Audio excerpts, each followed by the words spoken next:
আসসালামু আলাইকুম সুপ্রিয় শিক্ষার্থীরা সকলে কেমন আছো? আশা করি ভালো আছো। এইচএসসি পরীক্ষা 2024 প্রসঙ্গে কথা বলবো।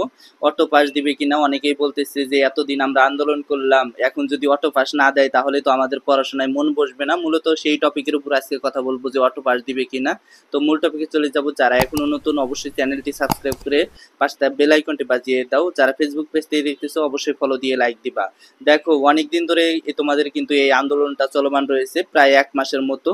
যেহেতু এই 1 মাসের মতো আন্দোলনটা চলমান রয়েছে, তোমরা সবাই অবগত আছো যে 11 তারিখ পর্যন্ত যে পরীক্ষা ছিল, অর্থাৎ 11 তারিখ থেকে যে পরীক্ষাটা ছিল সেটা কিন্তু স্থগিত করে দিচ্ছে অলরেডি।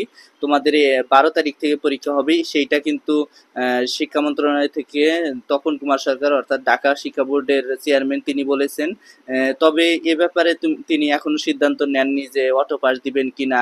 এখনো কিন্তু তত্ত্বাবধায়ক সরকার গঠন হয়নি। সরকার গঠন হলে তারা একটা সিদ্ধান্ত নেবে যে এইচএসসি 2024 যারা পরীক্ষা দিতেছো আদৌ কি 4 মাস পরীক্ষা নেওয়া সম্ভব নাকি অটো পাস দেওয়া সম্ভব।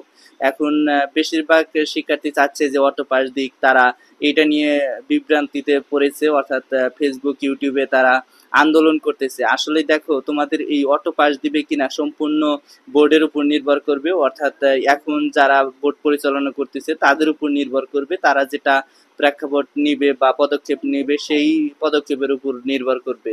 তো সামনে কি হয় দেখা যাক। তো এই ছিল আজকের ভিডিওটা। সামনে সকল আপডেট পাবা। অটো পাস দিবে কিনা সেই বিষয়ে তথ্য পাইলেও অবশ্যই তোমাদের জানিয়ে দেবো। ধন্যবাদ সবাইকে। আসসালামু আলাইকুম।